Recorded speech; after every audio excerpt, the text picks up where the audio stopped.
All right, so yeah, my name is Matt, and I believe that I'm here because I like to make beats, and I like to make them live. And I guess I'll give you, I don't want to talk too much, I definitely want to focus more on just showing. But my background is as a guitar player. So, hang on a second.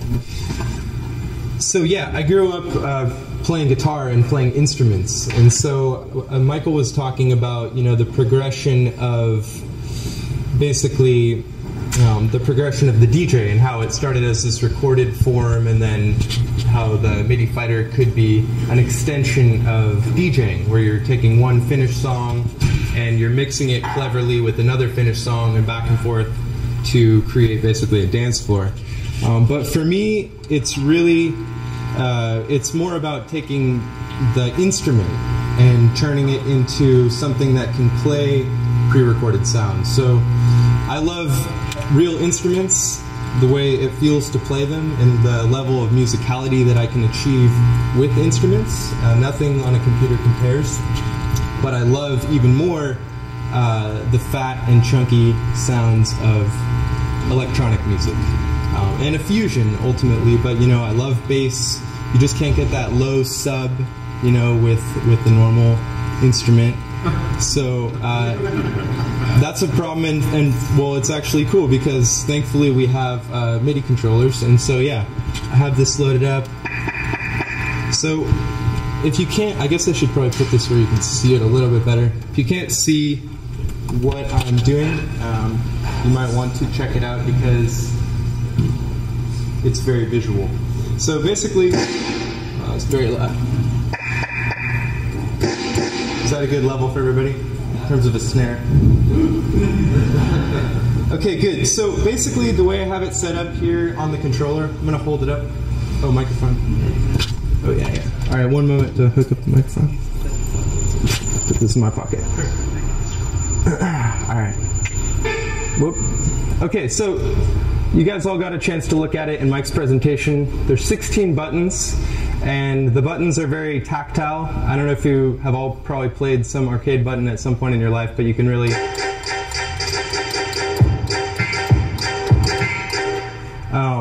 basically, the way I have it set up is that each button plays a different sound, right? So it's like if you had a drum set up, except like each drum sound was not a drum sound. It was like whatever you wanted it to be. And instead of having two hands and a foot, or maybe a second foot if you're really feeling fresh, you have 10 arms. So you're like essentially, because fingers, right? So you have 5 fingers on each hand. So it's kind of like your beat octopus with a robot army. And so yeah, I'm just going to demonstrate that now, and we'll see how it goes. I'm going to sit because this table is really low. That's another important thing, it brings back the instrumentation element. So like, you can't just, there's like posture when you sing, and you have to hold yourself a certain way. So another thing, I hold it in a diamond configuration here.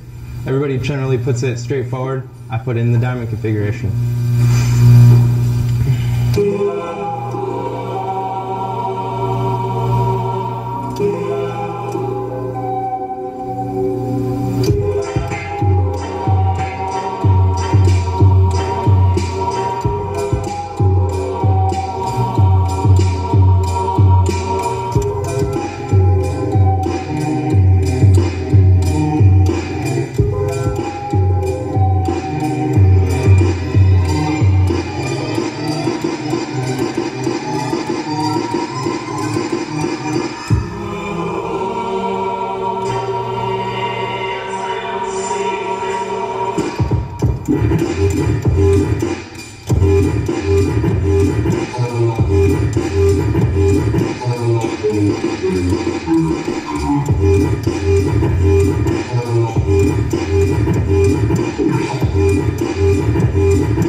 So yeah, none of that was quantized. There was nothing between me and the sounds. So each sound, I'll play them all for you.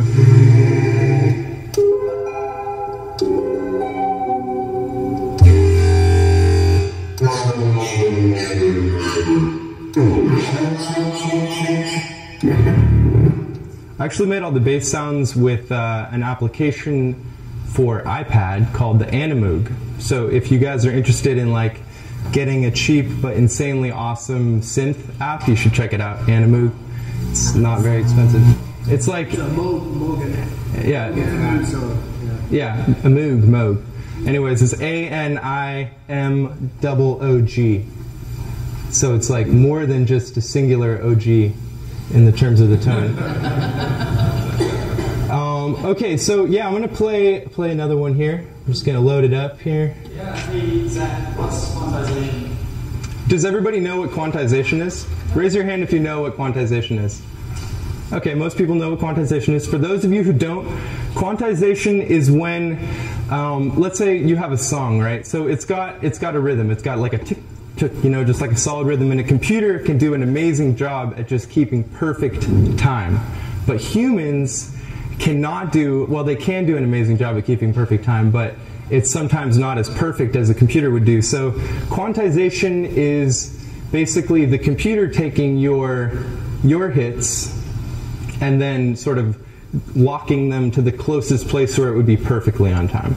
So for me, I don't really like playing with quantization because a lot of my soul and spirit, like in the feeling of the funky pocket, that comes out between the quantization. So it's, if I had it just all on the like staccato, I'd just be like staccato.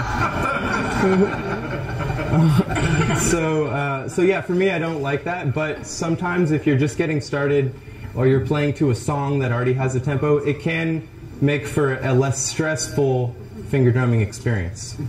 But none of these sounds are quantized. So yeah, I'm going to play another one. Another thing that I love about the MIDI fighter is that each button not only sends a note, but it also sends a CC. Does everybody know what a CC is? It's confusing, okay? So a note is just like for playing a sound, right? And then a CC is just MIDI terminology for something that can be used to control a parameter of a sound. So it could change the sound, or a note's off or on, where a CC has a significant value. Yeah, it's like a variable. Okay. So each button does both of those things, which is really cool because that means that I can have maybe a button plays one sound if I just hit that button, but if I hold another button down, then it plays a different sound, or it changes that sound. So I'll show you, before I go into like the full routine of this pack. By the way, what I'm playing they're called sound packs, and if you want to check them out, you can also even play them if you don't have a MIDI controller on your computer keyboard. They're really fun, so Mad Zach sound packs, check them out on DJ Tech Tools. So yeah, for example, we have this bass line. So right now I'm just holding down that one button, right? But if I hold down this button, which is also the splash, then when I hit them together, it will make this sound. So when you're limited to a set of 16 buttons, you often have to create clever workarounds to get more diversity, because if you're just playing the 16 sounds, you can sort of run out of material really quick. It's like this epic moment where you get up there and you're like, yeah! And then suddenly you're like, there's nothing else to play. And so by having the buttons change the other buttons, then it gives you a way to have diversity within your set. So I'm just going to stop talking about it and do it again. So here we go.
So yeah, so thank you everybody. I believe I'm just about done now. So thanks for coming. I'm Mad Zach.